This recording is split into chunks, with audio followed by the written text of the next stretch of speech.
আজ আমরা জৈব রসায়নের একটা খুব গুরুত্বপূর্ণ বিক্রিয়া নিয়ে আলোচনা করব, অক্সিমার্কিউরেশন ডিমার্কিউরেশন। এই বিক্রিয়াটি বোঝার আগে চলো দেখে নিই এই বিক্রিয়াটির প্রয়োজন হলো কেন। দেখো, এই অ্যালকিনটির যদি আমি অ্যাসিড ক্যাটালিস্ট হাইড্রেশন করি, তাহলে তুমি যে যৌগটি পাবে, দেখো খেয়াল করো, মার্কৌনিকপের নিয়ম অনুযায়ী জল তো যুক্ত হবে, কিন্তু এখানে পাশাপাশি একটা পুনর্বিন্যাসও ঘটবে। অর্থাৎ তুমি দেখতে পাবে এখানে একটা মিথাইল শিফট ঘটছে। এর বিস্তারিত যদি ক্রিয়াকৌশলটা দেখানো যায়, দেখো আমরা যদি এর বিস্তারিত ক্রিয়াকৌশল দেখি, তাহলে কি করে ঘটছে দেখো বিক্রিয়াটি।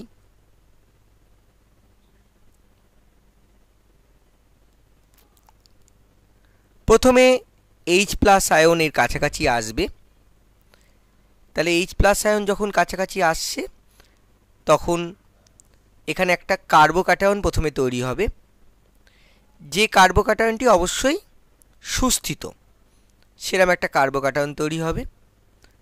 আমরা জানি 1 ডিগ্রির থেকে 2 ডিগ্রি কার্বোক্যাটায়ন বেশি সুস্থিত, ফলে দেখো কার্বোক্যাটায়নটি এখানে তৈরি হবে, যেটা একটা 2 ডিগ্রি কার্বোক্যাটায়ন। কিন্তু যদি তুমি এই হাইড্রোজেনটিকে এইখানে জুড়তে, তাহলে সেক্ষেত্রে কিন্তু 1 ডিগ্রি কার্বোক্যাটায়ন হতো। তাহলে ও কী করবে, এমন একটি কার্বোক্যাটায়ন তৈরি করবে যেটি একটি 2 ডিগ্রি কার্বোক্যাটায়ন এবং পূর্বাপেক্ষা বেশি সুস্থিত। এবার এই পরের ধাপে এই যে কার্বোক্যাটায়ন তৈরি হলো, দেখো 1 ডিগ্রির থেকে 2 ডিগ্রি বেশি সুস্থিত, আবার আমরা জানি 2 ডিগ্রির থেকে 3 ডিগ্রি বেশি সুস্থিত, ফলে এখান থেকে একটা মিথাইল গ্রুপ তার স্থান পরিবর্তন করে এখানে চলে যাবে এবং যার ফলে তৈরি হবে দেখো একটা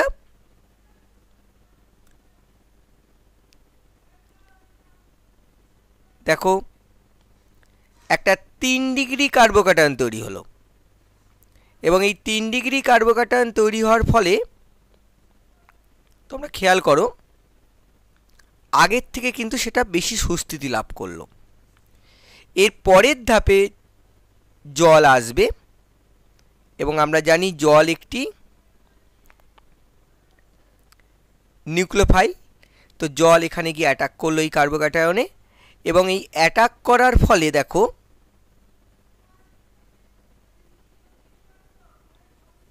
দেখো কি ঘটলো, এই অ্যাটাকটা হলো এবং দেখো এটা একটা অবস্থা তৈরি হলো। এরপরে সাথে সাথে এটা ডিপ্রোটনেশন হবে, অর্থাৎ H+ আয়ন বেরিয়ে যাবে এখান থেকে এবং H+ আয়ন বেরিয়ে যাওয়ার পর দেখো আমি যে যৌগটির কথা বলেছিলাম সেরকম একটা যৌগ তুমি পাবে, যেখানে মার্কৌনিকপের নিয়ম অনুযায়ী জল তো যুক্ত হচ্ছে, কিন্তু এক্ষেত্রে তুমি পাশাপাশি দেখো একটা পুনর্বিন্যাস দেখতে পাবে, অর্থাৎ একটা মিথাইল শিফটের মাধ্যমে পুনর্বিন্যাস দেখতে পাবে।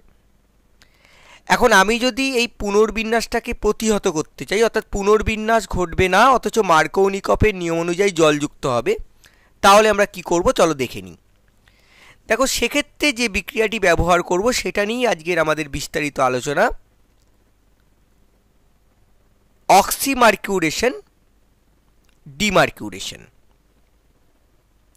দেখো আবার ওই একই অ্যালকিন নিলাম, আমরা যদি এখানে 1 নম্বর ধাপে মার্কিউরিক অ্যাসিটেট, আমরা 1 নম্বর ধাপে কি নিচ্ছি, মার্কিউরিক অ্যাসিটেট নিচ্ছি এবং জল নিচ্ছি, আর 2 নং ধাপে অর্থাৎ দ্বিতীয় ধাপে যদি আমরা সোডিয়াম বোরোহাইড্রাইড নিই, তাহলে তুমি যে প্রোডাক্টটা পাবে দেখো এখানেও কিন্তু তোমার জল যুক্ত হবে মার্কৌনিকপের নিয়ম অনুসারেই, অথচ কোনো রকমের পুনর্বিন্যাস বা মিথাইল শিফট কিন্তু এখানে ঘটবে না।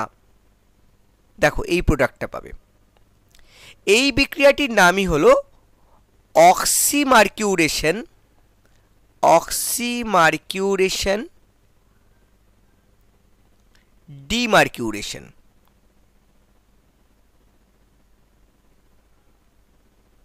আজকে আমরা এই বিক্রিয়াটিকেই বিস্তারিত বোঝার চেষ্টা করব, এর ক্রিয়াকৌশল এবং মেকানিজম দেখব, এবং এটাও পাশাপাশি বুঝে নিতে পারবো যে কেন এখানে মিথাইল শিফট ঘটলো না যেটা আগের ক্ষেত্রে ঘটলো।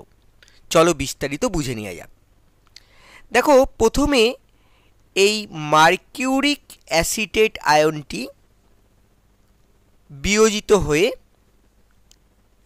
একটি ইলেকট্রোফাইল তৈরি করবে। দেখো, এই ইলেকট্রোফাইলটি তৈরি করলো এবং পাশাপাশি অ্যাসিটেট আয়ন উৎপন্ন হলো। এবার এই ইলেকট্রোফাইলটি পূর্বের মতো, অর্থাৎ আগের বার যেরকম H+ আয়ন বিক্রিয়া করেছিল ওই পূর্বের মতো একইভাবে এই অ্যালকিনটির সাথে বিক্রিয়া করবে। তাহলে অ্যালকিনটির কাছাকাছি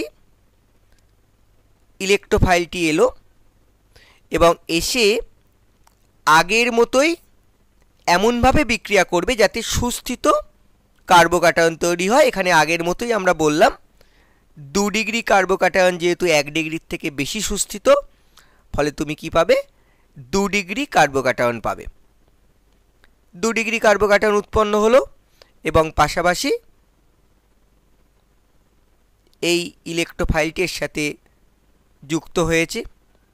এখন প্রশ্ন হচ্ছে যে এখানে এই কার্বোক্যাটায়নটা তো 2 ডিগ্রি, তাহলে 3 ডিগ্রি হলে আরও বেশি সুস্থিত হয়, তাহলে এখানে কেন মিথাইল শিফট ঘটবে না?